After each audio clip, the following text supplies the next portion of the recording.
Okay, so now we're going to talk about how these disparate communities, the private sector, the social impact sector, et cetera, can be connected. And if we're going to look at it, obviously from the private sector standpoint, because that's our core audience for this program, but also from the NGO perspective, like what they should be looking for, how they should manage these relationships. And so I'm just curious, if you were looking at it from an NGO perspective and you were trying to engage a private sector partner, how would you advise them to engage, to manage these relationships, and how does FSI kind of like bridge those two disparate communities?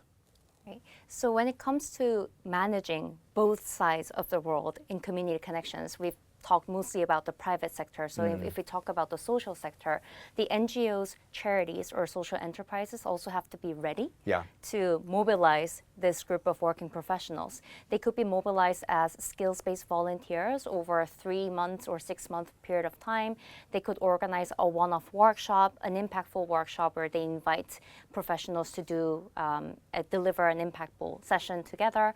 It could be inviting some people to join their advisory board or even their board of directors. So there's obviously very multiple ways to engage the private sector, and that's the beauty of bridging the two worlds together, because that means NGOs, usually small-scaled or under-resourced, can make use of these opportunities to channel the resources from the private sector to grow their operations and be more sustainable. But that also means that they need to be ready. So to answer your question of how would you advise an NGO to be ready for that, first of all, you need to have these structures ready. Are you ready to engage a volunteer? Do you have a system, a structured system to intake volunteers for a 3 month, 4 month, 6 month engagement? Are you ready to have an advisory board member join you?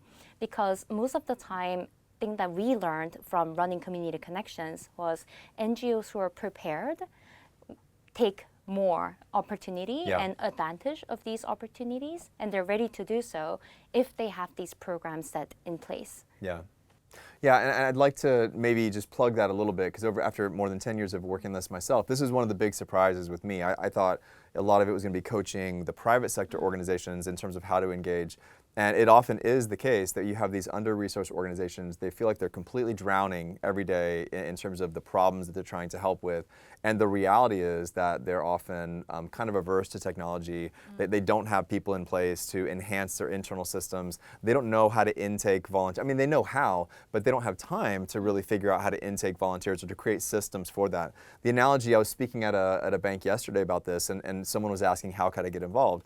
And the analogy that I gave was, imagine you are moving homes and your friend comes over to kind of help you, and you've got your arms full of boxes, and then they come over and say, okay, like direct me and tell me what I should be doing. And it's like, just pick up some boxes, right? Like, but you know, the reality is that may be what the NGO wants to say is like, hey, just we need everything, like come in and jump in. But that doesn't really work, especially if there's systems in place, especially if you're working with a specific type of beneficiary where privacy might be an issue or there's some delicacy in terms of how you handle these things. And so the plug that I would give is, you know, to all of the people out there, especially if you work within an organization that has a corporate philanthropic or CSR, other type of volunteering type of program, understand that focusing on capacity building within the not-for-profit or social impact sector is just as important as actually working directly with those beneficiaries. Now we know that, again, if it's talent retention, if it's about purpose and having people feel good about working within the organization, sometimes it feels nicer to be working and directly serving a beneficiary, reading to a child, holding a baby, feeding someone who needs to be fed, whatever it might be. And so that there is that social connection. But if you want those engagements to be meaningful and impactful over a longer period of time, sometimes that means you actually have to invest in helping develop them or work with an organization like FSI where their role is to build that capacity behind the scenes so that these organizations, you know, can actually benefit from that over the long term. Now, I'm just curious, I know you and I have talked about this before as well. How would you advise an organization to perceive this type of engagement, although maybe one-off in nature, but perceive it in a way that is long-term in terms of how they engage their external partners? Like there's this interesting, I guess, dichotomy where almost all of the corporate social responsibility engagements and volunteering tends to be one-off, at least more often than not. But that often leads to a bit of a perverse incentive where employees or the company itself maybe isn't benefiting those organizations as much as they could, because it's just like a one-time drop-in leave at the end of the day. How would you balance that if you were advising a professional or a team in the private sector?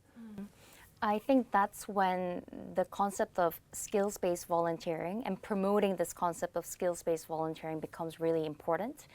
Not to say that one-off volunteering is not impactful at all, but it is definitely, like you mentioned, important to contribute to the sustainable growth and operations of the organization that you are working together with.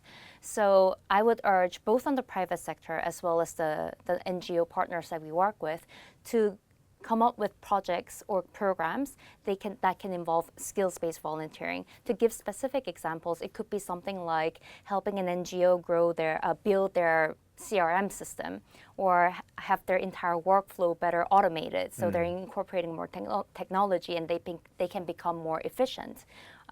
It could be something like creating, I would even say that if you find a charity that doesn't have an efficient volunteer management system, that's where your skills and resources should be directed to. Yeah.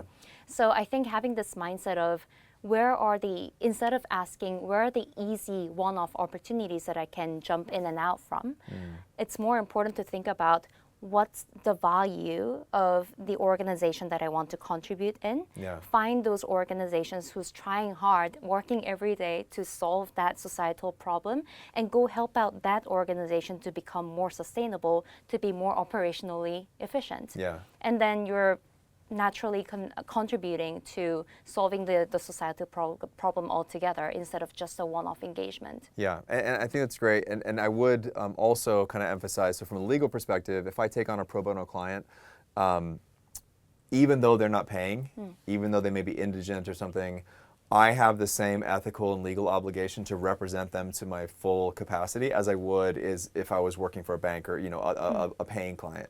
And I think this is one thing that probably needs to be emphasized in the CSR and volunteering space, especially if it's skills-based volunteering that's of a more long-term nature.